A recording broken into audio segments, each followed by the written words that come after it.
এই হাদিস পাক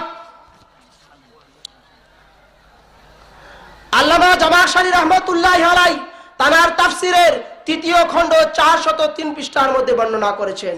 মিশর থেকে সংস্কার এবং চতুর্থ খণ্ড তাফসীরে কাশাফ চতুর্থ খণ্ড 200 এবং 221 পৃষ্ঠার মধ্যে বর্ণনা করেছেন।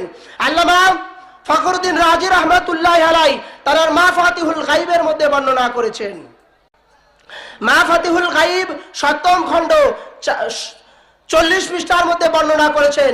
সৈয়দ আলী হামদানি রাহমাতুল্লাহি আলাইহি তার মাওয়াদ্দাতুল কুরবা 13তম মাওয়াদ্দাতের মধ্যে 117 পৃষ্ঠার মধ্যে বর্ণনা করেছেন।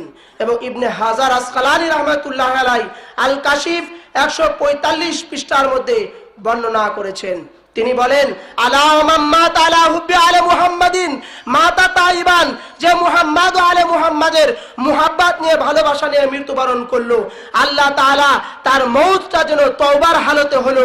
যে মুহাম্মদ ও আলে মুহাম্মাদের মুহাব্বত নিয়ে ভালোবাসা নিয়ে মৃত্যুবরণ করলো মাতা তাইবান, সে যেন তওবার হালতে মৃত্যুবরণ করলো।